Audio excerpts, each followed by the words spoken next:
posting 3 actual videos, but I wanted to get this one in because I thought this was quite important for the next up and coming election. I'm running out of battery as well, so I might go dead as well. So, who would I vote for if I wanted Scottish independence? Now, there's a number of political entities. Now, once you take away independents versus unionists, basically the SNP just look like the left arse cheek of the right arse cheek of Labour. So, as George Galloway, 2 cheeks of the same asshole. And that's what Georgie Porgy Galloway would say. And changing from Labour to SNP isn't a change in policy. So what we require in Scotland is a more entrepreneurial Scotland, one that is more go-getting rather than just the dough balls in Labour or the SNP or the Lib Lab Con Party or the Greens. We require somebody with more vision, and none of these parties have it, so you should stop voting for them.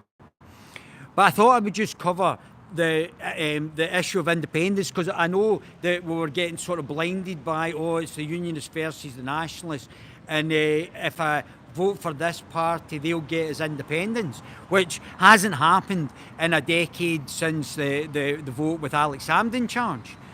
Now the SNP are just a bunch of wokey wefters and not looking after the interests of the people of Scotland. They're a bunch of commies who are looking after everybody else, not looking after the interests of the Scottish people. So who else could you vote for? So the Scottish Libertarian Party were meant to be a sort of independence party, and there's an agreement with independence-focused parties where the independence parties will come together and they will push for independence, such as sovereignty, which the Scottish Libertarian Party have not signed up for. Basically, Tam's thoughts on it was he doesn't want to separate one tyranny, which would be Westminster, for another tyranny, which would be in here, or for that matter, the globalists in the EU either, or the WEF agenda. So he's not looking for an external agenda. That's because he's an anarcho-capitalist, and he could actually fit in well with anarcho-syndicalists and anarcho-communists. There could be overlaps there and positions adjusted so that you could actually have an anarchist, capitalist, stroke communist agenda. Where the black flags and the yellow and black and the red and black, or the black and red, could actually work in conjunction. Nobody's actually been that astute to actually come up with that. Obviously, you know me and my brilliance about politics, but that could be a viable option. Just now, they're posing as minarchists.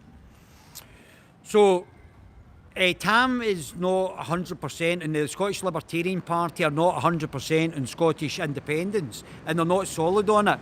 Sovereignty, on the other hand, the Sovereignty Party are the new big thing, better than the SNP, especially for Scottish nationalists who want to be outside the EU and outside of Westminster control. They want a proper control of policy from in here.